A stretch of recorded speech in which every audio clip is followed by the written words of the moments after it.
కృష్ణం వందే జగద్గురుం. అర్జున విషాద యోగం అయిపోయింది. అంటే ప్రథమాధ్యాయం అయిపోయింది. రెండవ అధ్యాయంలో కూడా కొన్ని శ్లోకాలలో ఇంకా ఆ విషాద యోగంలోనే ఉన్నాడు అర్జునుడు. విషాద యోగం అప్పుడప్పుడే పోదు. మొత్తం 18 అధ్యాయాలు అయిన తర్వాతే అప్పటిదాకా పాపం. కాకపోతే దాని లెవెల్ అనేది తగ్గుకుంటూ వస్తుంది అనమాట. అక్కడ అంటాడు, 5వ శ్లోకంలో చెప్తాడు. దాని తర్వాత అంటే ఆయన ఏం చెప్తాడు, అసలు చాలా అద్భుతమైన ఆ, ఒక మానసిక ప్రవృత్తి అన్నమాట. అది ఈ రోజుల్లో ఎవరికి లేదు. గురువున హత్వా హి మహానుభావాన్ శ్రేయో భోక్తుం భైక్షమపీహ లోకే హత్వార్థ కామాస్తు గురువుని హైవ భుంజీయ భోగాన్ రుధిర ప్రదిగ్ధాన్ అన్నాడు. ఇది ఆల్రెడీ నేను లాస్ట్ వీడియోలో ఎక్స్ప్లెయిన్ చేశాను. అసలు ఈ గురువులు పెద్దలు వీళ్ళందరినీ కూడా వధించి ఆ రక్తంతో తడిసినటువంటి ఆ భోగాలను, అర్థకామాలను, ఆ భోగాలను అనుభవించే కంటే భిక్షాన్నంతో వీళ్ళకేమి అలవాటే కదా పాండవులకు. ఆ మన ఏకచక్రపురంలో ఉన్నప్పుడు పాపము అజ్ఞాత వేషాల్లో బ్రాహ్మణ వేషాల్లో ఉండి భిక్షాటన ఉనర్చిన వాళ్ళే. ఇంకా మరి అసలు వాళ్ళు అనుభవించని పరిస్థితే లేదు. చివరికి దాస్యం కూడా చేశారు విరాటుడి కొలువులో. కాబట్టి ఒక్కటి అనేది కాదు కదా, అన్ని రకాలు. ఏదో వనవాసము అయిపోయింది, తర్వాత అజ్ఞాతవాసం అయిపోయింది అంటాం కదా మనం. అరణ్యవాసం అయిపోయింది, అజ్ఞాతవాసం అయిపోయింది. అందువల్ల ఇలాంటి దాని వదిలి భిక్షాన్నంతో జీవించవచ్చు అంటాడు. అని మళ్ళీ ఇంకో మాట అంటాడు. ఇప్పుడు ఇంతకీ మనము అసలు జయాపజయాలు దైవాధీనం. దైవం అంటే ఏంటి? దిష్టం అంటారు. అంటే మనకు కనపడని ఒకానొక ఏదైతే ఉంటుందో అదే దైవం. ఆ దైవం ఏదైతే మనకు దైవ నిర్ణయం ప్రకారం మనం జయిస్తామో తెలియదు. వాళ్ళు మనం వాళ్ళని జయిస్తామా, వాళ్ళు మనల్ని జయిస్తారో అనేది మనకు తెలియదు. మరి ఒకవేళ ఎవరు జయించినా ఇందులో ఏది ఉత్తమం అనుకోవాలి, ఏది అధమం అనుకోవాలి? ఎవరినైతే మనము ఎవరినైతే వధించి మనం రాజ్యము సంపాదించాలనుకుంటున్నామో వాళ్ళు మన బంధువులు. వాళ్ళందరూ ఇక్కడ మన ఎదుట ఉన్నారు. శత్రువులు అని అంటే శత్రువులు నిజంగా అచ్చమైన ఇక్కడ ఇక్కడ ఒక విచికిత్స కూడా తాగుంటుంది. నిజం చెప్పాలంటే మనకి ఇప్పుడు ఆధునిక కాలంలోని యుద్ధాల్లో ఇలాంటి విచికిత్స ఉండదు, విషాద యోగం ఉండదు. ఎందుకంటే నిజంగానే శత్రువులు వాళ్ళు, నిజంగా వాళ్ళ అపకారాలు చేసిన వాళ్ళు, నిజంగా ఉగ్రవాదత్వం చేసిన వాళ్ళు కాబట్టి ఆ యుద్ధానికి వెళ్ళినప్పుడు ఇలా అర్జునుడికి వచ్చినటువంటి ఏదో ఎక్కడన్నా మన వాళ్ళు ఎక్కడన్నా ఉంటే అరే అక్కడ ఉన్నాడు కదా అనే ఫీలింగ్ తప్ప ఇక్కడ అలాంటిది కాదు. మీరు ఒకసారి కంపేర్ చేసుకొని చూడండి మన వాస్తవ పరిస్థితి.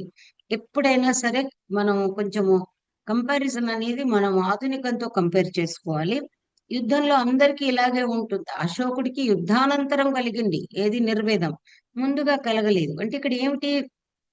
తప్పనిసరిగా శత్రుపక్షం వాళ్ళే ఉంటారు. ఇక్కడ వచ్చిన విపరీత పరిస్థితి ఏమిటి అంటే శత్రుపక్షం కాదు. యుద్ధంలో మనం అంటాం కదా, ఏదైతే విపక్షం అంటామో, స్వపక్షం విపక్షం. విపక్షంలో ఉన్న వాళ్ళు ఎవరయ్యా అంటే అందరూ మన చుట్టాలే. ఇక్కడ అసలు మన వాళ్ళు కాని వాళ్ళే లేరు. అలాంటప్పుడు ఎంత చాలా బాధాకరంగా ఉంటుంది. అందువల్ల ఈ పరిస్థితి వేరు కాబట్టి అంటున్నాడు, మనము ఇక్కడ ఎవరిని జయించి ఆ, అసలు వీళ్ళని జయించి ఇప్పుడేమంటాడు, యానేవ హత్వా న జిజీవిషామహ తే అవస్థిత ప్రముఖే ధార్తరాష్ట్రాః. ఇక్కడ ఉన్న వాళ్ళను హతమార్చి మనకు బతకాలనే కోరిక లేదే. ఇక్కడ ఉన్నటువంటి గురువులు, పెద్దలు, పితరులు, బంధువులు వీళ్ళందరినీ కూడా హతమార్చి ఇంకా నేను అసలు మేము పొందే సుఖమే ఉంది. బంధుబలగంతో కదా మనం అందరం ఆనందంగా అనుభవించేది. అలాంటి వాళ్ళందరూ మన ముందు ఉన్నారు అన్నాడు. అని పాపం మళ్ళీ ఎంత చక్కగా చెప్పుకుంటున్నాడు. కార్పణ్య దోషోపహత స్వభావ పృచ్ఛామి త్వాం ధర్మ సమ్మూఢ చేతాః యచ్ఛ్రేయః స్యాన్ నిశ్చితం బ్రూహి తన్మే శిష్యస్తేహం సాధిమాం త్వాం ప్రపన్నం. ఇది చాలా నాకు ఇష్టమైన శ్లోకం. ఎందుచేతనంటే ఈ శిష్య శబ్దము, షాధి శబ్దము రెండు కూడా షాసు అనుశిష్టవు అనే దాని నుంచి వచ్చాయి. అంటే ధాతువు శ్వాస అనుశిష్టం అంటే వాళ్ళకి ఏమిటి మన బుద్ధి గరపడం. వాళ్ళకి ఒక వినయాన్ని నేర్పడం అనేది అనమాట. శాసనం మనం అది కూడా మాట్లాడుతున్నాం కదా. ఇక్కడ శాసు అనేది అనుశిష్టం అంటే బోధన ఎందు శ్వాస అనే ధాతువు బోధన ప్రక్రియను బోధిస్తుంది అనేది మన దాని ధాత్వర్థం. అయితే ఇక్కడ షాధి అనేది ఇది మనకు లోట్ అంటాం కదా, ఏదో భవ అన్నట్టుగా. షాధి అంటే ఆ శాసించ అంటే నాకు నీవు ఉపదేశించు అన్నమాట. ఇక్కడ శిష్య పదము షాధి పదము రెండు కూడా. శిష్య అనే పదానికి మనకు మామూలుగా ఆ వ్యాకరణంలో కొంత ప్రవేశం ఎందుకు అవసరం అంటే, సాధారణంగా మనము ఈ కావ్యాలు ఎక్కడైనా సరే కొంచెం అవగాహన కావాలంటే మనకి సుబంతాలంటే రామశబ్దాదులు, అంటే సుబంతాలంటే నౌన్స్ అండి. ఇంగ్లీష్ లో మనం చెప్పుకుంటే నామవాచక శబ్దాలన్నింటినీ సుబంతాలు అంటారు. ఎందుకంటే సుప్ అనేటువంటివి ఏవైతే మనం 7 విభక్తుల్లో 3 వచనాల్లో వచ్చే ఉంటాయో వాటిని సుప్ అంటారు. అంటే ఆ ప్రత్యయాలు చేరితే మీరు చదువుకున్నారు ప్రాతిపదిక అర్థలింగ అంతా చదువుకున్నారు కదా. ప్రాతిపదిక అనేది ఏంటంటే ముందు ఒక పదం అన్నమాట. ఆ పదం కూడా కాదు, పదానికి ముందు రూపం. ఎందుచేతనంటే పదం ఎప్పుడవుతుంది? సుప్పు తింగంతం పదం. పదం అయిన తర్వాత కృత్యర్థి సమాసాశ్చానికి సూత్రం మీరు చదువుకున్నారు బేసిక్ గ్రామర్ లో. మన కౌముది చదువుకున్నారు కదా మన ఎంఏ కోసం. ఇక్కడ సుప్పు చేరితే గాని, తింగ చేరితే గాని, కృదంతము చేరితే గాని, తద్ధిత ప్రత్యయము చేరితే గాని, సమాసాంతం కూడా సమాసం చేయబడి సమాసాంత రూపం పొందితే గాని అది పదం అవుతుంది అనేది మనకు దానిలో ఇచ్చారు. కాబట్టి పదం అనేది ముందుగా మామూలుగా ఇప్పుడు రామధాతు ఉంటుంది, రామ అనేది ఉంటుంది అంతే. మీరు రాముడు, ఇప్పుడు రామ రామ రామ అని అంటే అది మనకి తెలుగులో కానీ సంస్కృతంలో కానీ ఏదో అది కూడా విభక్తి ఉండి విభక్తి లోపించి సంబోధనకి వెళ్ళిపోతుంది. కాబట్టి ఇక్కడ మనకు రామ అనేది మనకి రాముడు అని మనం అంటున్నామంటే డుమువులు చేరాయి. సంస్కృతంలో ఏంటి? అస్సు అనేది సుప్ అనేది సు అంటంగా ఔజస్ సు అనేది చేరినప్పుడు రామస్సు అది కాస్త రామ అయింది. అప్పుడే అది పదం అవుతుంది. అదే విధంగా కృదంతాలు ఉంటాయి. మీరు తుమున్నంతాలు ఇవన్నీ చూసుకున్నారు. అదే అలాంటిది కృదంత ప్రకరణం చాలా పెద్దదన్నమాట. అలాంటిదే ఒకటి ప్రత్యయం వచ్చేది ఉంటుంది. శాస్తుం అర్హ శిష్య అని అది చెప్పడానికి ఇంత ఉపోద్ఘాతం చెప్పాల్సి వచ్చింది. అంటే శిష్యులందరూ కారు. శిష్యుల విషయంలో చాలా అద్భుతమైనటువంటి మనం ఏమంటాం ఎటమాలజీ ఉందండి. ఇప్పుడు ఛాత్ర అంటే గురోహో శీలం ఛాదయతి ఛత్రం ఇవ అయితే ఛాత్ర అంటే గురువులను వంకలు పెట్టకుండా మనం అంటాం గురువుకే నామాలు పెట్టాడు అంటాం కదా. సో గురువు యొక్క దోషాలను అంటే మన అందుకే ఏంటంటే గురువుల యొక్క దోషాల కంటే గుణాలనే మనం పరిగణించాలన్నమాట. కాబట్టి గురువుల దోషాలు ఉంటాయి. వాళ్ళు కూడా మనుషులే కదా, మానవ జన్మెత్తాక. కానీ దోషాలను కప్పిపుచ్చేవాళ్ళు, ఛత్రంలాగా వాటిని ఆచ్ఛాదించేవాళ్ళు ఛాత్రుడని. శాస్త్రమర్హతీతి శిష్య అని సమీపంలో ఉంటాడు కాబట్టి అంతేవాసి. బ్యూటిఫుల్ అండి. అంటే ఒక్కొక్క పదానికి మనకు సంస్కృతంలో అద్భుతమైనటువంటి ఒక వివరణ లభిస్తుంది అనమాట. ఆ సిచ్యువేషన్ లభిస్తుంది. కాబట్టి ఇక్కడ ఏమంటున్నాడు, ఇక్కడ కారణం కూడా చెప్తున్నాడు. ఏమని కారణం చెప్తున్నాడు అంటే అనొచ్చు కృష్ణుడు, ఏంటి ఇంత మర్చిపోయావా అని అనొచ్చు. అందువల్ల ముందే ఏం చెప్తున్నాడు అంటే ఏం చేయాలి కృష్ణ? కార్పణ్య దోషోపహత స్వభావ పృచ్ఛామి త్వాం ధర్మ సమ్మూఢ చేతా యత్ శ్రేయ స్యాన్నిశ్చితం బ్రూహి తన్మే శిష్యస్తేహం షాధిమాం త్వాం ప్రపన్నం. కృష్ణ ఎందుకు అడుగుతున్నాను అంటే కార్పణ్య దోషోపహత స్వభావ, నాకు స్వభావం అనేది ఉంది. స్వభావం అంటే నా యొక్క ప్రవృత్తి ఏదైతే ఉందో సహజ ప్రవృత్తి అది ఇప్పుడు పని చేయడం లేదు. ఎందుచేత? కార్పణ్యం అనే దోషం చేత అది తిరస్కృతమైపోయింది, కొట్టబడింది. స్ట్రక్ అని మన ఇంగ్లీష్ లో మాట్లాడతారు. ఇదే తెలుగులో కొట్టబడింది అంటే బాగుండదు. కానీ కార్పణ్యము అంటే కృపణత్వము, దైన్యము, దీనత్వము నాలో అన్నాడు కదా. నాకు అదేమిటంటాడు, గాంధీవం స్రంసతే హస్తాత్ భ్రమతీవ చ మే మనః అని చెప్పాడు. నాలో ఒకానొక దైన్యం నాలో ప్రవేశించింది. నేను ఎందుకో దీనంగా, దీనంగా అంటే మనం అంటాం కదా తెలుగులో బేలగా, అసలు దీనంగా ఏదో కోల్పోయినట్టు, ఏదో కోల్పోబోతున్నట్టు దైన్యానికి లోనయ్యాను. నా స్వభావం అంతా కూడాను, నా సహజ సిద్ధమైనటువంటి ఏదైతే ప్రవృత్తి ఉందో అదంతా కూడా ఒక దైన్యము చేత, అది అభిభూతం అంటే కూడా సంస్కృత పదం అవుతుంది. దైన్యం చేత కప్పబడిపోయింది నాకు. అందువల్ల ఏమైంది, నేనేమయ్యాను, ధర్మ సమ్మూఢ చేతాహ, నా మనస్సు ఏమాత్రం పని చేయడం లేదు. చేతస్సు అంటే చైతన్యం కలిగింది బుద్ధి అనమాట, ఇక అంతఃకరణం అనమాట. నా నా మనస్సు అసలు ఏ మాత్రము కూడా ఆలోచించే స్థితిలో లేదు. ఎందుచేత ధర్మ సమ్మూఢత్వం, అసలు మూఢం అనే దానికి మోహం అనము, మోహ అనేది ధాతు అన్నమాట. నా మనస్సు మోహం అంటే, మోహం అంటే ఏమిటి, మోహం అంటే ఎల్యూషన్ అంటారండి. అంటే ఏమవుతుందో తెలియకపోవడం అన్నమాట. దాని నుంచి వచ్చిందే మూఢ, దాని నుంచి వచ్చిందే మూర్ఛ కూడా, ఏమీ తెలియకపోవడం. అందుకే మూఢుడు అంటే మనస్సు పనిచేయకపోవడం అన్నమాట. అందువల్ల కార్పణ్య దోషం చేత నా మనస్సు ఏమైపోయింది అంటే, అసలు ధర్మము ఏది ధర్మమో ఏది అధర్మమో, క్షత్రియ ధర్మం యుద్ధం నిజమే, కానీ నాకు ధర్మాధర్మాల విషయంలో నాకు సందిగ్ధత చేకూరింది. నేను అసలు నా మనస్సు ఆలోచించే పరిస్థితిలో లేదు. అందుచేత త్వాం పృచ్ఛామి, నా మనస్సు ఏమీ పని చేయడం లేదు కృష్ణ, అందుచేత నేను నిన్ను అడుగుతున్నాను. యత్ శ్రేయ, మరి ఏది మంచిదో నువ్వే నాకు చెప్పాలి. రెండింటిలో యుద్ధం చేయడమా మానడమా, ఈ రెండు నాకు కర్తవ్య విమూఢత్వం వచ్చేసింది. కాబట్టి ఏది మంచిదో నీవు నాకు చెప్పాలి. నిశ్చితం బ్రూహి, యత్ శ్రేయ స్యాత్ తత్ నిశ్చితం బ్రూహి, తత్ మే బ్రూహి. ఈ అసలు ఏం చెయ్యాలో నాకైతే తోచడం లేదు. నేనేం చెయ్యాలో, ఏది చేస్తే మంచిదో నీవు నాకు నిశ్చయంగా, నిక్కంగా నువ్వు నాకు చెప్పు. ఎందుచేతనంటే శిష్యస్తేహం, ఒక ప్రపత్తి అని మనం మాట్లాడతాం చూడండి.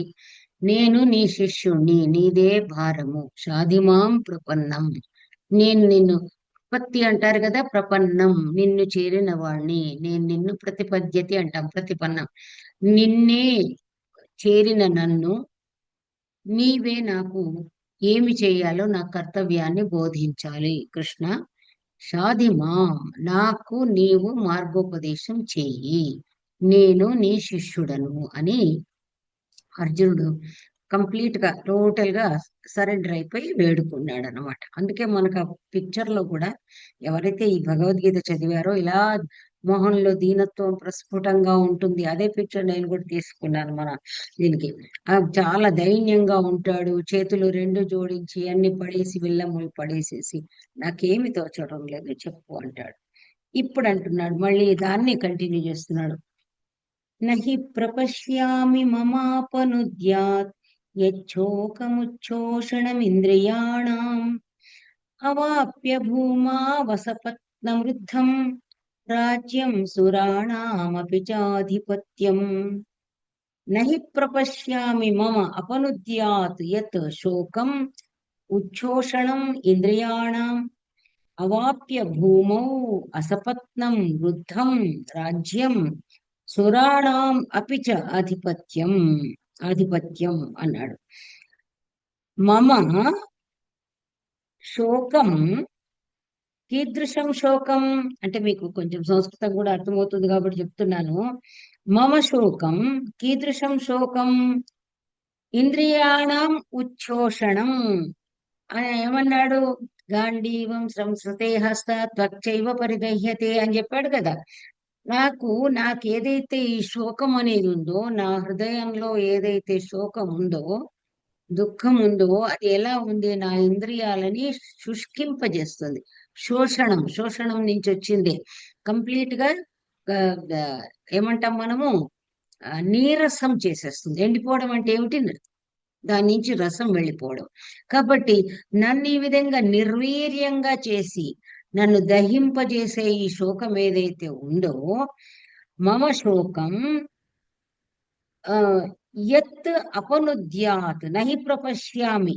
ఇక్కడ ఏమంటున్నాడు, యత్ మమ శోకం అపనుద్యాత్, నుదతి అనేది ఏదైతే ఉందో తొలగించడం, ప్రేరణ అనేది కూడా ఉంటుంది. అందుచేతనే మనకు వినోదం అనే వర్డ్ వచ్చినప్పుడు సాధారణంగా నుదతి అంటే ప్రేరణ, నుదతి అంటే చోదనం, పక్కకు తోసేయడము అని అర్థం అన్నమాట, తొలగించడం అని అర్థం. వినోదము అనేది ఎందుకు వచ్చింది అని అంటే, ఇప్పుడు మనకి కరెక్ట్ గా మన దుఃఖం మనస్సులో ఏదైతే ఒక రకమైన వ్యాకులత్వం అనేది ఉంటుందో, బాధలు అనేటివి ఏవైతే ఉంటాయో వాటిని తొలగించేది వినోదం అన్నమాట. అందువల్ల మనం ఏమంటున్నాము, ఎంటర్టైన్మెంట్ అంటున్నాము. అంటే ఎంటర్టైన్ చేయడం అంటే మనం we are not in a good mood. So అందువల్ల ఎంటర్టైన్మెంట్, వినోదము అని వాటికి వచ్చింది. దుఃఖం వినోదయామి అనేటప్పటికీ ఒకసారి ఆ ప్రయోగం వస్తే నేను కూడా దుఃఖం వినోదయామి అంటే బిగినింగ్ లో అందరం ఒకటే కదండి అనుకున్నాను. అంటే అప్పుడు చూస్తే ఏంటంటే దుఃఖాన్ని పోగొట్టుకుంటున్నాను అని అర్థం. దుఃఖం వినోదయామి అంటే దుఃఖాన్ని ఆనందిస్తున్నాను అని అర్థం కాదు. మన భాష నాటకంలో ఒక చోట ప్రయోగం ఉంటుంది అనమాట. నాటకాలు చదివితే మనకు కొంచెం ఈ వొకాబులరీ డెవలప్ అవుతుంది. ఇప్పుడు మాకు ఎప్పుడో లాంగ్ లాంగ్ అన్ని కూడా నేను ఆల్మోస్ట్ 40 ఏళ్ల క్రితం ముచ్చట్లు చెప్తున్నాను అనుకోండి. బికాస్ నేను 80s కదా, 80లో ఎంఏ అయిపోయాక 81, 83 ఆ టైంలో నేను పాఠాలు చెప్పడం స్టార్ట్ చేశాను. అప్పుడు నా అనుభవాలు అనమాట అక్కడక్కడ వచ్చేవన్నీ. అందువల్ల ఇక్కడ ఆయన అంటున్నాడు, యత్ మమ శ్లోకం అపనుద్యాత్. ఈ ఇంద్రియ శోషణం చేసేటువంటి నా ఈ దుఃఖాన్ని పోగొట్టేదైతే నాకు నహి ప్రపశ్యామి, నాకేది కనబడటం లేదు. ఈ శోకాన్ని పోగొట్టుకోవడం ఎలా అంటే, ఏదైతే యుద్ధం కలిగితే గనక బాంధవ నష్టం అవుతుంది అనేటువంటి భయంకరమైనటువంటి భరించరానటువంటి దుర్భరమైనటువంటి శోకం ఏదైతే ఉందో దీన్ని తొలగించుకునే ఉపాయం నాకైతే కనబడటం లేదు. నై ప్రపశ్యామి. మళ్ళీ ఏమంటున్నాడు, ఓకే, మామూలుగా అంటారు కదా, ఏమైంది యుద్ధం తర్వాత ఫలితం బాగుంటుంది, జయమే గనుక కలిగితే ఏమవుతుంది, అవాప్య భూమౌ, ఈ భూమిలో ఏమిటి, అసపత్నం వృద్ధం రాజ్యం అవాప్య అపి సురాణం ఆధిపత్యం అవాప్య అపి. ఏమంటున్నాడు, ఈ మామూలుగా చెప్పట్లేదు. ఇంతకు ముందే నాకు త్రైలోక్య హేతు అయినా కూడా పర్వాలేదు, అవసరం లేదన్నాడు. కాబట్టి ఇక్కడ ఏమంటున్నాడు, ఈ భూమి పైన ఎలాంటి రాజ్యాన్ని పొందబోతున్నాము, సపత్నం. సపత్నం అంటే దాయాదులండి. సపత్నం అంటే ఎక్కడైతే సమభాగం ఉంటుందో దాన్ని సపత్నం అంటారు. అందువల్లనే సపత్ని నుంచి వచ్చిందే మనకు సవతి, సపత్నత్వం అన్నమాట. దాయాదులందరూ కూడా సపత్నం అంటారు. మనం మళ్ళీ ఏదో అనుకోక్కర్లేదు. కాబట్టి ఇక్కడ అసపత్నం వృద్ధం రాజ్యం అవాప్యాపి అంటే దాయాదులు లేనటువంటి సమృద్ధమైనటువంటి, వృద్ధం అనే నుంచి వృద్ధంకి చేరితే సమృద్ధి అన్నమాట. వృద్ధి అనేది మనకి ఒరిజినల్ పదం అన్నమాట. సో వృద్ధం మంచి సుసంపన్నమైన రాజ్యము పొందినప్పటికీ, అదొకటే కాదు, అది కూడా ఏది, దాయాదులు లేనటువంటి సుసంపన్నమైన రాజ్యము ఈ భూమిలో పొందిన, సురాణామాధిపత్యం అపి, లేదు అలా కాదు దేవలోకాధిపత్యం పొందిన, ఈ శోకాన్ని పోగొట్టే మార్గము నాకేమీ తోచడం లేదు. అంటే ఈ సమస్త భూమండలాన్ని జయించిన అంత రాజ్యం నాదే అయినా నాకు సంతోషం కలిగే ఆస్కారం లేదు. నా దుఃఖం తొలగిపోయే మార్గం నాకు కనపడటం లేదు. మన చివరికి స్వర్గాధిపత్యం ఇచ్చినా కూడా ఈ దుఃఖాన్ని నేను పోగొట్టుకోగలనని అనుకోవడం లేదు. కాబట్టి అందువల్ల నాకు ఇంకా నీవు చెప్పాల్సిందే ఏది మార్గము నా వల్ల కావడం లేదు అని చెప్పాడనమాట. చెప్పిన తర్వాత సంజయ ఉవాచ, వచ్చాడు మహానుభావుడు మళ్ళీ మనకి నరేషన్ లోకి వచ్చేయమన్నాడు. ఇంక అయిపోయింది, అర్జునుడి పని అయిపోయింది. నాకు రాజ్యము అక్కర్లేదు, స్వర్గాధిపత్యము అక్కర్లేదు, నాకు అక్కర్లేదు కృష్ణ. కానీ ఇక్కడ ఒకటి మనం గుర్తుపెట్టుకోవాల్సింది ఏంటంటే, ఇంత వైరాగ్యంలో ఇంత నిర్వీర్యంలో మనకు ఒక మంచి మిత్రుడు, గురువు అన్ని అతడు ఉండాలి. కృష్ణుని నమ్ముకున్నాడు. ఇప్పుడు ఏమంటున్నాడు, నువ్వేం చెప్తే నేను అది చేస్తాను, నాకేమీ తోచడం లేదు, నీవు చెప్పు, నేను నీ శిష్యుణ్ణి, నువ్వేది ఆచరించమంటే అది ఆచరిస్తాను అని అక్కడితో ఇంక అసలు కంప్లీట్ గా నిర్వీర్యంగా ఉండిపోయాడు. ఉండిపోగానే ఇప్పుడు సంజయ ఉవాచ, సంజయుడు దాన్ని నిజంగా కళ్ళకు కట్టినట్టు వర్ణిస్తున్నాడు. ఏవముక్త్వా హృషీకేశం గుడాకేశః పరంతపః నయోత్స్య ఇతి గోవిందముక్త్వా తూష్ణీం బభూవః. ఇక ఏవముక్త్వా హృషీకేశం గుడాకేశ పరంతపః. గుడాకేశ, గుడాకేశ అంటే నిద్రను జయించిన వాడు. పరంతపః శత్రువులను తపింపజేసే వీరుడు అయినటువంటి అర్జునుడు, నిద్రను కూడా అంటే ఆ నిద్రాహారాలను కూడా జయించినటువంటి అర్జునుడు ఋషికేశం ఇంద్రియాధీశుడైన, ఇంద్రియాన్ని నిగ్రహించుకున్న కృష్ణునితో ఇలా పలికాడు. నేను ఇవన్నీ చెప్పాడు, తన మనసులోని బాధలన్నీ చెప్పి నయోత్స్యే అన్నాడు. యోత్స్యే ఈ యుద్ధ దాన్ని ఫ్యూచర్ టెన్స్ అన్నమాట.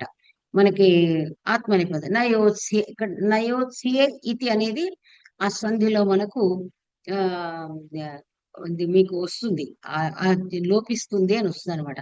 నయోత్స్యే ఇతి గోవిందం ఉక్త్వా తూష్ణీం బభూవ. తూష్ణీం బభువ, తూష్ణీం అనే దానికి లింగం అదంతా ఉండదు, వాడు అలాగే ఉంటుంది. మౌనంగా ఉండిపోయాడు.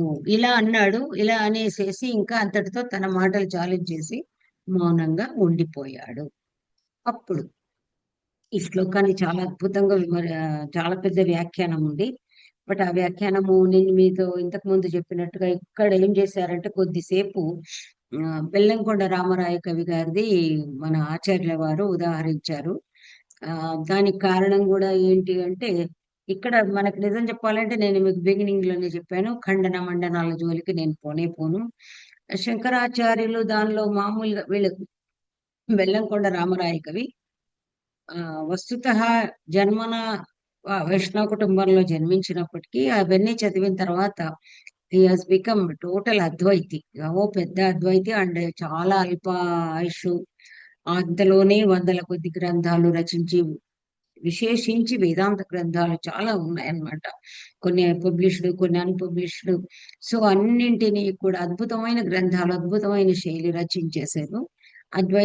అద్వైతం అంటే ఆయన ప్రాణం. అందువల్ల కొంచెం ఖండన మండన ఆయనది ఉందండి. మామూలుగా ఆయన బుక్ కూడా ఇంత లావు మోస్తున్నాము, అక్కడ బీరువాలో పెట్టాను, చాలా అద్భుతంగా ఉంటుంది. కానీ ఇక్కడ ఏమిటి అంటే మనకి ఇక్కడ శంకరాచార్యులను ఎవరైతే ఖండిస్తారో ఆ ఖండనాన్ని ఖండించడానికి బయలుదేరినవే ఈ వ్యాఖ్యలు, ప్రతి వ్యాఖ్యలు. మనకు ఖండన మండనాలు అవసరము లేదు. అందువల్ల ఆ భాష్యాలు అన్ని కూడా తరచి చూడాల్సిన అవసరం లేదు కాబట్టి దానికి వెళ్ళడం లేదు. కానీ పండిత సభల్లో ఏం చేస్తారంటే, ఏదైతే విద్వత్ సభలు అంటారో అక్కడ అంటే మామూలుగా ఇది ఇక్కడ మనమంతా కూడా సాధారణంగా ఏదో గీతోపదేశం తెలుసుకుందాం అనే ఉద్దేశంతో ఉన్నవాళ్ళం.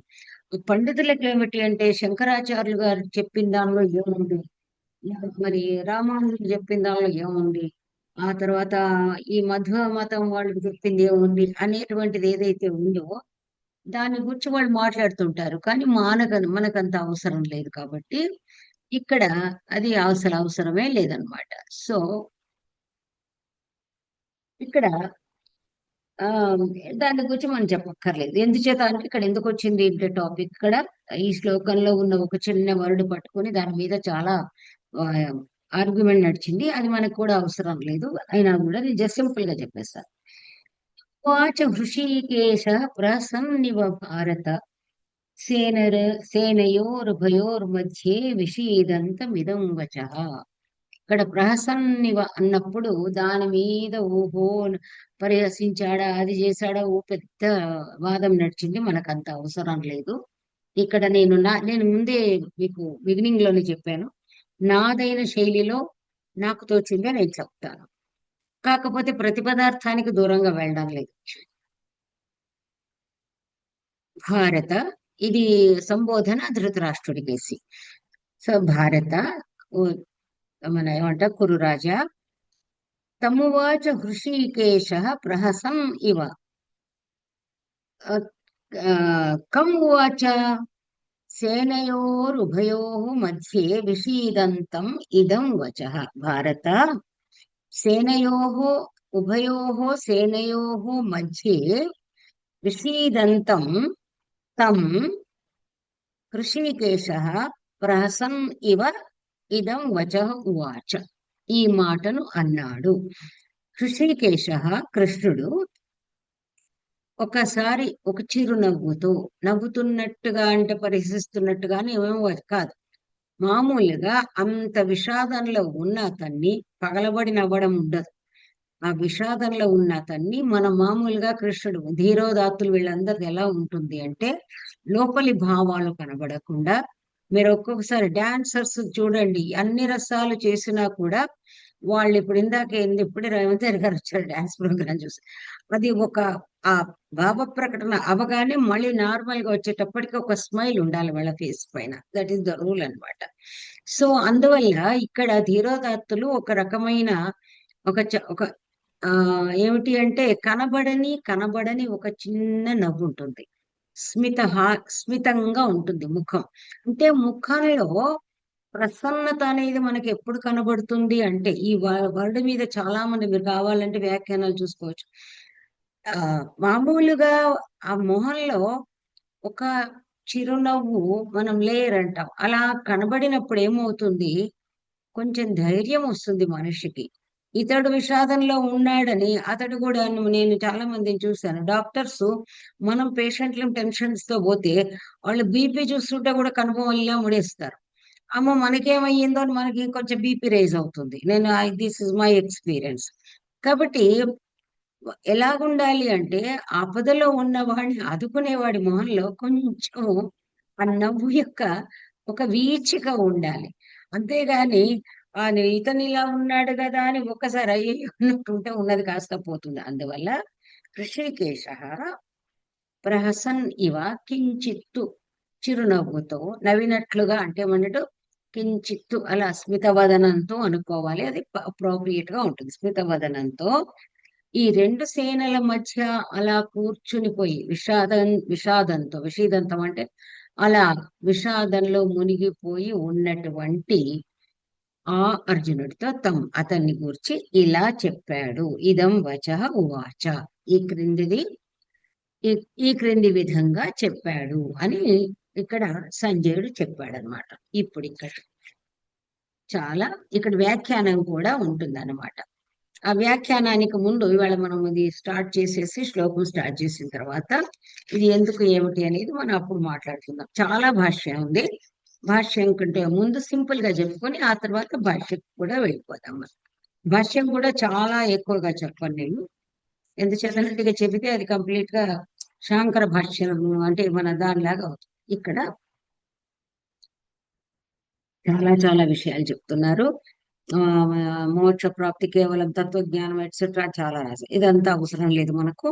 మనం అనుకున్నట్టుగా సింపుల్ గా మనం చూసుకున్నట్టయితే ఇక్కడ ఆ భాష్యం చెప్పట్లేదండి, ముందుగా శ్లోకమే చెప్తున్నాను. భాష్యం నేను నెక్స్ట్ ఏదైతే హైలైట్స్ ఉంటాయో అవి మీకు అండర్లైన్ కూడా చేసి చెప్తాను అనమాట. ఓకే, దానికి ఎందుకంటే మనం కంటిన్యూటీ పోవద్దు, కనెక్టివిటీ పోవద్దు. అలా ఉన్న అర్జునుడితో భగవంతుడు ఏమన్నాడు అంటే మీకు చెప్పాను, భగవద్గీత ఎంత సింపుల్ గా ఉంటుంది అని చెప్పడానికి డైరెక్ట్ ఐఎమ్ గోయింగ్ టు శ్లోక. శ్రీ భగవాన్ వాచ. ఇక్కడ భగవానుడు అంటే గొప్పవాడు, మహాత్ముడు ఏమని చెప్పాడు అంటే ఈ విధంగా అన్నాడు, చాలా అద్భుతంగా అన్నాడు. ఇక్కడ చిరునవ్వుతో అని మనం ఏదైతే అనుకున్నామో ఎందుకు అంటున్నాడు అంటే దానికి ఆ కాంటెక్స్ట్ తీసుకున్నప్పుడు మనకి ఇది చాలా అందంగా కనబడుతుంది ఆయన అనేది. మనం మామూలుగా భలే భలే చెప్తున్నావయ్యా అంటాం చూడు, చూడండి ఆ టైప్ లో అనమాట. అశోచ్యానన్వశోచస్త్వం ప్రజ్ఞావాదాంశ్చ భాషసే గతాసు నగతాసూశ్చ నానుశోచంతి పండితాః. అశోచ్యానన్వశోచస్త్వం ప్రజ్ఞావాదాంశ్చ భాషసే గతాసు నగతాసూశ్చ నానుశోచంతి పండితాః. వాహ్, ఏం మాట్లాడుతున్నావయ్యా! అశోచ్యాన్ అన్వశోచః త్వం ప్రజ్ఞావాదాన్ చ భాషసే. సింపుల్ గా చూడండి ఎంత ఈజీగా ఉందో పదం. గతాసూన్ అగతాసూంశ్చ నా అనుశోచంతి పండితాః. పండితాః, పండితుడు అని చెప్తున్నాడు.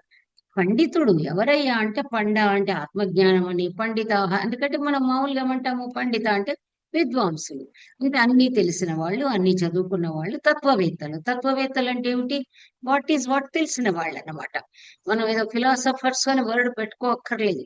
తత్వము వాట్ ఈజ్ వాట్, ఈ లోకతత్వము, ఈ లోక రీతి తెలిసిన వాళ్ళు పండితులు, శాస్త్రజ్ఞాన సంపన్నులు, అన్నీ తెలిసిన వాళ్ళు, సకల శాస్త్ర కోవిదులు ఇలా బాధపడరు అన్నాడు. అంటే ఏమిటి అర్థమైంది మీకు? నువ్వు పండితుడివి. ఇక్కడ గమ్మత్తు ఏమిటండి, పండితులు. మనకు మామూలుగా మనం అంటాం చూడండి, మీరు ధన్యాల్లోకి వ్యత్యాసాలు చదువుకున్నారు కదా. అంటే రెండు కనబడుతున్నాయి. ఏమిటి? అశోచ్యాన్ అన్వశోచ, అన్వశోచ త్వం. ఇక్కడేమిటి? అసలు ఎవరి విషయంలో మనం మామూలుగా జాలి పడదగిన వాళ్ళు ఉంటారు, జాలి చూపకూడని వాళ్ళు, జాలికి అర్హులు కాని వాళ్ళు ఉంటారు. అసలు ఇక్కడ ఎలాంటి వాళ్ళు మనకి ఎదురుగ్గా నిలబడ్డ వాళ్ళు అంటే క్రూరులు. ఆల్రెడీ చెప్పాడు కదా, ఆతతాయిన అని ఇతడే చెప్పాడు, ఎవరో చెప్పడం కాదు. వీళ్ళ ఆతతాయిన, వీళ్ళని చంపి మనకేం ఒరుగుతుంది, వీళ్ళు ఆతంకవాదులు, వీళ్ళు ఉగ్రవాదులు, వీళ్ళు చేసినవన్నీ మనకు అందులో లిస్ట్ కూడా ఇచ్చాడు. వీళ్ళు చేసినవన్నీ ఘాతుక చర్యలు. ఘాతుక చర్యలు అంటేనే ఘోరమైనవి, చంపేవన్నమాట. ఘాతుక చర్యలు చేశారు అని చెప్పాడు. ఎవరు? అర్జునుడే చెప్పాడనమాట. చెప్పి ఇలాంటి దుర్మార్గులని, ఇలాంటి ద్రోహులని, ఇలాంటి కుమార్గవర్తనులని, అంటే ఇలాంటి, నిజం చెప్పాలనంటే చాలా క్రూర ప్రవృత్తి గలవాళ్ళు వీళ్ళు.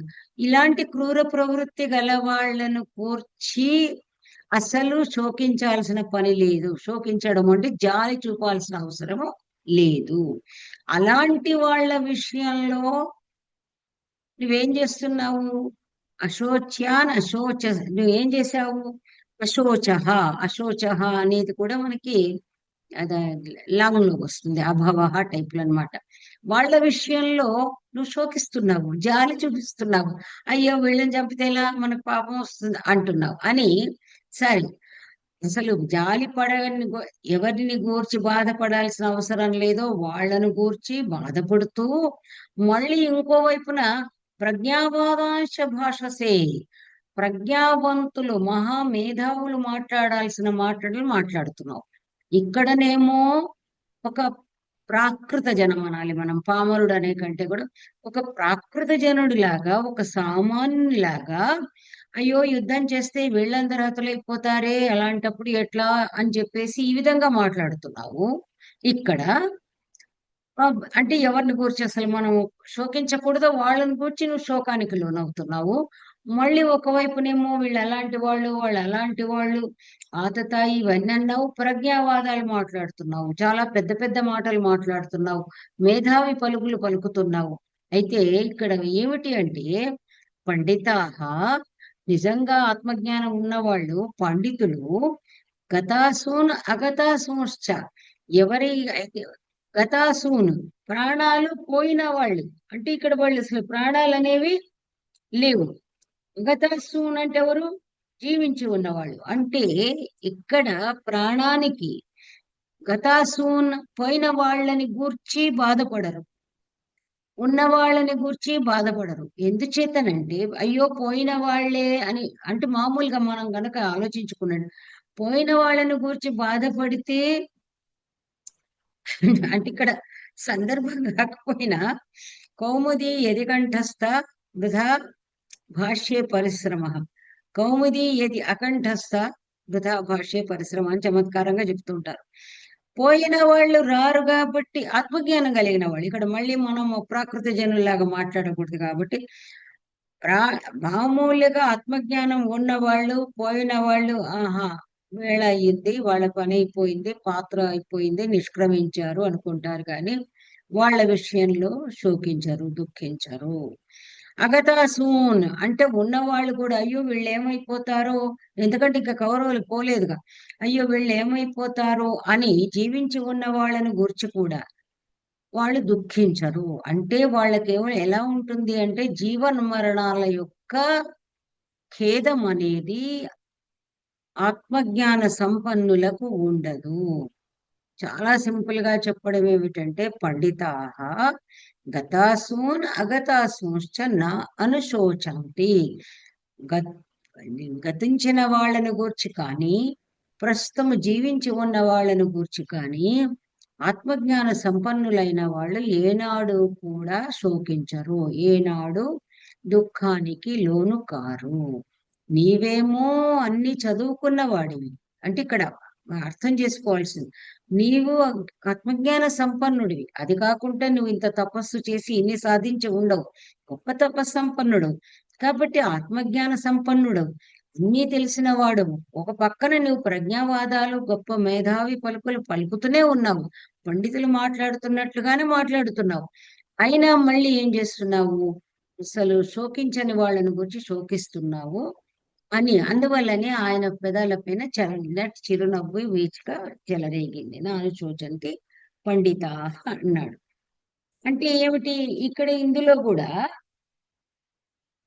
ఆశ్చర్యానికి లోను కావాల్సింది ఏమీ లేదు. ఎందుచేతనంటే అర్జునుడే చెప్పాడు. ఏమని చెప్పాడు? నేను నిన్ను అడుగుతున్నాను, నా స్వభావం ఏముందో నాకైతే నిజంగా నాకున్న జ్ఞానము ఇత్యాదులు ఇత్యాదు నా మనస్సే పని చేయడం లేదు. నాకు జ్ఞానం ఉంది అంటే మానవులుగా మనం చూస్తే అర్జునుడికి తాను తనకు ఆత్మజ్ఞానము ఇవన్నీ ఏవి స్ఫురణకు రావట్లేదు. ఇక్కడ మనం గుర్తుపెట్టుకోవాల్సింది ఏమిటంటే ప్రయత్నంగా ఆయన నుండి మాటలు వెలువడుతున్నాయి. ఎప్పుడైతే ఆ ఇరుసేనల మధ్య రథాన్ని నిలుపుకొని ఎప్పుడైతే చూశాడో, ఉభయపక్షాలు చూసినప్పుడు జయాపజయాలు ఎలా ఉన్నా తప్పకుండా ఇరుపక్షాలలోని వాళ్ళు కూడా ఎందరో కొందరు మృత్యుముఖంలో చేరక తప్పదు. మనము యుద్ధంలో స్వపక్షమైన విపక్షమైన యుద్ధంలో ఏమంటాం మనము? జన నష్టము తప్పదు. వీరులు కొందరు స్వర్గాన్ని అధిరోహించక మానరు. కాబట్టి ఇక్కడ ఏమైపోయింది? అది తలుచుకోగానే ఇరుపక్షాలలో ఉన్న వాళ్ళంతా కూడా బంధువులే. అది కూడా మామూలు బంధువులు కాదు, అతి సమీప బంధువులు, ఆత్మ బంధువులు. కాబట్టి అతనికి ఒక్కసారి మనం అంటాం కదా, అజ్ఞానం అంధకారంలో ఒక లేయర్ అన్నమాట, మసకబారినట్టు అయిపోయింది. ఆయన స్వభావం అనేది ఏదైతే ఉందో, ఆ లోపల ఉన్న చైతన్యం అనే వెలుగు ఏదైతే ఉందో, ఆ చైతన్య ప్రవాహానికి ఒక పెద్ద తెర అడ్డుగా నిలిచింది. అందువల్లనే మనము కళ్ళకి ఇప్పుడు క్యాట్రాక్ట్ అంటాము. కళ్ళకి పొర అడ్డుగా నిలిస్తే మనకి ఎలా కనబడదో, మనస్సులో కూడా పొర అనేది ఏర్పడితే నిజంగా కూడా ఇలాంటి పరిస్థితుల్లో ఉన్నప్పుడు, చాలా సందిగ్ధ స్థితిలో ఉన్నప్పుడు, అంత ఎందుకు అసలు ఎవరైనా మన బంధుమిత్రుల్లో ఎవరైనా హాస్పిటల్లో ఉంటే కూడా కాసేపు మనము అసలు మైండ్ పని చేయడం అంట, నాకేం తోచట్లేదు, మైండ్ బ్లాంక్ అయిపోయింది అంటాం మనం. శూన్యం అయిపోతుంది. అక్కడ ఏముండదు, ఏ ఆలోచనలు, చిత్తవృత్తి నిరోధం కానటువంటి అదొక శూన్యం అన్నమాట. అందువల్ల ఇతడు అదే చెప్పాడు, కార్పణ్య దోషోపహత స్వభావ, నాకేం తోచటం లేదు అని చెప్పాడు. అది తట్టి లేపే పని ఉఫ్ ఉఫ్ అని మనకు డాక్టర్స్ కాట్రాక్ట్ పొర తొలగించినట్టు, ఏదైనా మనం సాలెగూళ్ళు ఉంటే ఇలా ఇలా అని చెరిపేసినట్టుగా కృష్ణుడు మొదట చేసే ప్రయత్నము. పండితులు ఈ విధంగా దేని గురించి శోకించరు. నీవు సామాన్యుడివి కాదు. ప్రజ్ఞావాదాలు నువ్వు చక్కగా మేధావిలాగా అన్ని విషయాలు మాట్లాడుతూ ఉన్నావు. మరి ఒకవైపున ఈ కృపణత్వం ఎందుకు, ఈ దైన్యం ఎందుకు? ఈ విధంగా వాళ్ళేమీ చెయ్యరు అన్నాడనమాట. అని ఈ ముక్క చెప్పిన తర్వాత ఇంకా మళ్ళీ ఆయన ఉపదేశంలోకి వెళ్ళిపోతున్నాడనమాట. కుతః తే అశోచ్యాః. ఇక్కడ భాష్యం ఎంత సింపుల్ గా ఉందో చెప్తాను మీకు. ఇంతకు ముందు చాలా పెద్దగా ఏదైతే ఉందో సార్ది వివరణ ఉంది, ఇంకా ఉంది. ఇక్కడ మాత్రము ఇక్కడి నుంచి ఎంత సింపుల్ గా ఉందో చూడండి మీరు. అదేమో ప్రారంభ భాష్యం. ఏదైతే మీకు అంటే అసలు ఎందుకు ఈ విధంగా అయినాడు అర్జునుడు, ఏమిటి ఇదంతా, అసలు భగవద్గీత బోధన ఎందుకు వచ్చింది అని శంకరాచార్యులు దానికి ఉపోద్ఘాతంగా చాలా చెప్పారు. ఎందుచేతనంటే ఎంత ఉన్నా తెలిసినప్పటికీ కూడా బంధుమిత్రాది వ్యామోహం వల్ల ఒక్కసారి మనుషులు ఇలాంటి వాటికి లోనవుతారా అనే టైప్ లో చెప్పుకొచ్చారు. ఇక్కడ ఏదైతే మనకు భాష్యం ఉందో సింపుల్ గా చూడండి. ఉతాతే అశోచ్యాహ యతః నిత్యాహ కథం అని చెప్తున్నా. ఇది భాష్యం అన్నమాట. కుతాతే అశోచ్యాహ, ఎందుకు వాళ్ళని గూర్చి శోకించకూడదు, జాలిపడకూడదు, బాధపడకూడదు. యతః నిత్యాహ, ఎందుచేతనంటే నిత్యులు వాళ్ళు, శాశ్వతులు. కథం, ఎలా? ఇంత ముద్దుగా అంటున్నాడు చూడండి. వాళ్ళని గురించి బాధపడడం ఎందుకు? ఎందుచేత? వాళ్ళు ఎక్కడ పోయినారు? చూడండి ఎంత సింపుల్ గా మనం మాట్లాడితే వాళ్ళని గురించి బాధపడడం ఎందుకు? అయ్యో అదేంటి, వాళ్ళు ఎక్కడ పోయినారు? ఇప్పుడు మనం మామూలుగా మాట్లాడతామండి. ఎవరైనా పెద్దవాళ్ళు గతిస్తే అబ్బబ్బే అసలు వాళ్ళ విషయంలో బాధపడడం ఏమిటి, వాళ్ళు హాయిగా ఇహలోకాన్ని వదిలి బ్రహ్మలోకాన్ని చేరారు. మనం చాలా మటుకు పెద్దవాళ్ళను అకాల మరణాలకి మనం కొంచెం బాధపడతామే గాని ఆ విషయంలో కూడా కొంచెం మామూలుగా ఓవర్ మెచ్యూర్డ్ ఉన్న వాళ్ళు అది అందరినీ ఓదారుస్తారు, ఓదార్పు మాటలు, ఎందుకంటే పండితులు చేయాల్సిన పని కాబట్టి. కాబట్టి అంటున్నాడు, వాళ్ళని గురించి నువ్వెందుకు బాధపడుతున్నావు? వాళ్ళు ఎక్కడ పోలేదు. వాళ్ళు ఎక్కడ పోయారు? ఎక్కడికి పోలేదు. మనం అంటాం కదా, మనతోనే ఉన్నారు, ఇక్కడే ఉన్నారు, ఈ అనంత వాయువులో ఉన్నారు అని మాట్లాడతాం. ఆ విధంగా యతః నిత్యాః అని శంకరాచార్యులు చెప్పి కథం, ఏ విధంగా వాళ్ళు నిత్యులో తర్వాత వ్యాఖ్యానంలో చెప్పబోతున్నాడు. ఇప్పుడు చాలా అద్భుతంగా నడుస్తూ ఉంటుంది. నత్వేవాహం జాతునాసం నత్వం నేమే జనాధిపాః నచైవ న భవిష్యామః సర్వే వయం అతః పరం. నతు ఏవ అహం జాతు నాసం నత్వం న ఇమే జనాధిపాః నచ ఏవ న భవిష్యామః సర్వే వయం అతః పరం. ఇక్కడ అన్ని న న న అని అంటున్నాడు. జాతు అంటే కదాచిత్, ఏనాడు కూడా. నతు ఏవ అహం న ఆసం, న అని డబుల్ డబుల్, ఏనాడు నేను లేకపోవడం అంటూ లేదు. నిత్యాహ అన్నాడు కదా, లేకపోవడం అంటూ లేదు.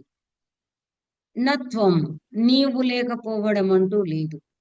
న ఇమే జనాధిపాహ, ఇమే వీరు పుల్లింగలు, జనాధిప ఈ రాజులు కూడా లేరు అని నువ్వు అనుకుంటున్నావు, వీళ్ళు లేకపోవడం అంటూ లేదు. అదే విధంగా నచ ఏవ న భవిష్యామః, మళ్ళీ న భవిష్యామః ఇది న, మనం ఉండబోవడం లేదు అనేది కూడా లేదు. సర్వే వయం అతః పరం, మనము తర్వాత ఉండబోము అనే మాట కూడా లేదు. కాబట్టి ఇక్కడ లేరు అనే మాట లేదు, ఉండబోరు అనే మాట లేదు. ఎందుచేత అంటే ఏదైతే శాశ్వతమైనది అనేది ఒకటి ఉంటుందో దానికి ఆది అంతము అనేది ఉండదు. అందువల్ల ఇక్కడ దానికి చాలా అద్భుతంగా భాష్యం ఇచ్చాడు. మనము నెక్స్ట్, ఎందుకంటే ఇవాళ దీన్ని మొదలు పెట్టుకున్నాం కదా, ఒక 2 నిమిషాలు మనం మాట్లాడుకుని ఆ తర్వాత దీని భాష్యాన్ని కొంచెం, నేను చెప్పాను కదా, ఒక పెన్సిల్ తో ఏంటి, నా పుస్తకం కాబట్టి పెన్ తో అండర్లైన్ చేసుకుని మీకు ఆ లైన్లు, మీ ఎవరి దగ్గర అయితే పుస్తకం ఉందో వాళ్ళు జస్ట్ అండర్లైన్ చేసుకుంటే అది మనకి చాలా అద్భుతంగా ఉంటుంది అనమాట. ఎందుచేతనంటే ఒక్కొక్క వర్డ్, ఇప్పుడు మీకు ఈ భాష్యం చదవడంలో ఏంటి లాభం అంటే వేదాంతం కూడా వస్తుంది అనమాట. ఎంచేత ఇందులో వీళ్ళు భాష్యం చెప్పేటప్పుడు ఏం చేస్తారు అంటే, ఇక్కడ మన కొంచెం ఒక సెంటెన్స్ చెప్తే మీకు స్థాళీ పులాక న్యాయంలో ఇక్కడ భాష్యం ఎక్కడ స్టార్ట్ అవుతుందో చెప్తున్నాడు. అత్ర చ అత్ర అత్ర చ దృష్ట్వాతు పాండవానీకం ఇది ఆరభ్య యావత్ నయోత్స్య ఇది గోవిందం ఉక్త్వా తూష్ణీం బభూవః, పేజ్ నెంబర్ 25 లో ఇక్కడ భాష్యం స్టార్ట్ అవుతుంది. ఏమని? ఇంతకు ముందంతా ఉపోద్ఘాతం. ఎక్కడైతే దృష్ట్వాతు పాండవానీకం అని ఎక్కడైతే వచ్చిందో మొదటి అధ్యాయంలోని 2వ శ్లోకంలో, ఇక్కడి నుంచి ఇక్కడ నయోత్స్య ఇందాక మనం చదువుకున్నట్టుగా తూష్ణీం బభూవః అనేదాకా ఏదైతే ఉందో ఇక్కడ అంటున్నాడు, ఇక్కడ చెప్తున్నాడు ఏ ఇది ఏతదంతః, ఇంతవరకు ప్రాణినాం శోక మోహాది సంసార బీజ భూత దోష ఉద్భవ కారణ ప్రదర్శన అర్థత్వేన వ్యాఖ్యేయ గ్రంథ. ఇక్కడి దాకా ఏం చెప్పి ఇక్కడి నుంచి దీని తర్వాత ఏంది చెప్పాల్సిందంటే, ప్రాణులకు శోకము మోహము ఏదైతే ఉందో ఈ శోకమోహాలు ఏమిటి? సంసార బీజభూత దోషము. సంసార అంటే సంసార బీజభూతమైన దోష ఉద్భవ కారణ ప్రదర్శన అర్థత్వేన వ్యాఖ్యేయ గ్రంథ. ఈ వర్డ్స్ బాగున్నాయని చెప్పడమే కానీ దీనికి కూడా మళ్ళీ మనం విడదీయాలంటే ఇక్కడ దోషం అనేది మీకు ఆల్రెడీ చెప్పాను. దోషం అంటే ఒక రకమైన మాలిన్యం అంటుకోవడం అని చెప్పాం కదా. దానికి కారణం ఏమిటయ్యా అంటే ఈ శోకము మోహము. శోకము మోహము అని ఎందుకన్నాడు? కామక్రోధాదుల తర్వాత చెప్పబోతున్నాడు. మొట్టమొదటగా పానిక్ అవ్వడం. పానిక్ అవ్వడం అనేది మీకు అనిర్వేద శ్రీయోమూలం అని మనకు రామాయణంలో వస్తుంది. ఆంజనేయుడు కూడా ఒక్కోసారి డిప్రెస్ అయిపోతాడు. అసలు ఆంజనేయుడిని తలుచుకుంటే మనకు బలం వస్తుంది. అతను డిప్రెస్ అయినప్పుడు అంటే, అయ్యో బాబోయ్, నేను నిర్వేదానికి లోను కాకూడదు, మంచి కావాలంటే అనిర్వేదం. చాలా మందికి నేను మామూలుగా ఎగ్జామ్స్ అప్పుడు చెప్పేదాన్ని.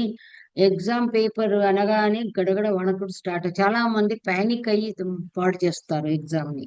అవసరం లేదు. నిర్వేదం అనేది పనికిరాదు. కాబట్టి నిర్వేదం అనేది ఆ శోకం అన్నమాట. శోకం.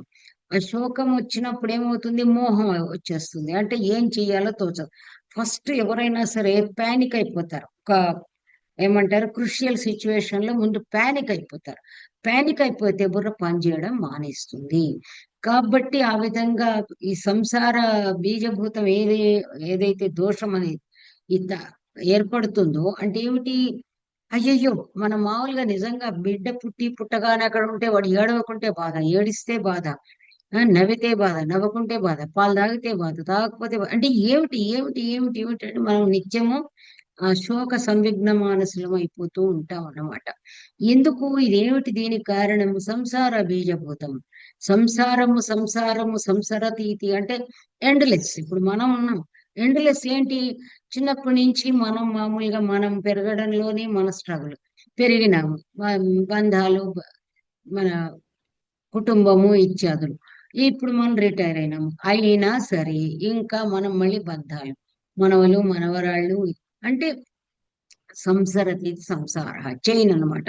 ఈ కంటిన్యూస్ ప్రాసెస్ ఏదైతే ఉందో ఈ ఈ రకమైనటువంటి దోషానికి కారణమైనటువంటివి ఇవన్నీ ఏదైతే ఉందో దానికి కారణమైన దాన్ని తొలగించడానికి ఇది గ్రంథానికి వ్యాఖ్యానం రాయాల్సి వచ్చింది అన్నాడు.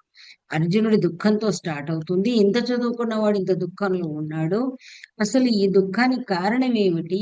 ఈ సంసార దుఃఖానికి ఇవన్నిటికీ కారణం ఏమిటి అనేది చెప్పడానికి, అందుకోసమే ఈ గ్రంథానికి వ్యాఖ్యానం అవసరమైంది. శంకరాచార్యులు ఇప్పుడు ఉపనిషత్తులకు రాశారు. తర్వాత మన ప్రస్థానత్రయం అనే ఉపనిషత్తులు చాలా కాంప్లికేట్. మీకు చెప్పాను, జటిలంగా ఉంటాయి. బ్రహ్మ పదార్థం అర్థం కాదు, బ్రహ్మతత్వమే అర్థం కాదు, బ్రహ్మ విద్య అన్నట్టు. అది బ్రహ్మ సూత్రాలు కూడా మీకు చెప్పాను. అన్ని ఉపనిషత్తుల సమ్మేళనం, కిచిడి అది కంప్లీట్. ఇక్కడ అక్కడక్కడ అన్ని తీసుకొచ్చి పడేశారు. ఉపనిషత్తు వేటిగా ఇండిపెండెంట్ గా ఉంటే అన్నిటిని తీసుకొచ్చేసేసి ఏదో పులావ్ పులావ్ అని తింటారు కదా మన వాళ్ళు. ఆ టైప్ లో అది కంప్లీట్ గా అన్ని కలిపి ఒక అద్భుతమైన పక్వాన్ని తయారు చేసి బ్రహ్మసూత్రాలు. కానీ అది ఎవరికైనా అంటే డైజెస్ట్ అయ్యే వాళ్ళకి, అందరికి అరగదు. ఆ తర్వాత భగవద్గీత ఏదైతే చాలా సింపుల్ గా ఉంటుంది అని అనుకున్నది కూడా, నిజానికి దీనిలో వేదాంతపరమైనటువంటి అర్థం ఏముంది? ఉట్టి కృష్ణార్జున సంవాదమేనా? ఇందులో ఏదైనా నిగూఢ తత్వం ఉందా అని చెప్పడం కోసం అని చెప్పి జగద్గురువులు మనకు భాష్యం అవసరము అని, అందుచేతనే వ్యాఖ్యానం అవసరమైంది అని చెప్పారన్నమాట. సో ఈ విధంగా వారి వ్యాఖ్యానాన్ని చదువుకుని మనం ఇలా ఎంజాయ్ ఇట్. ఓకే.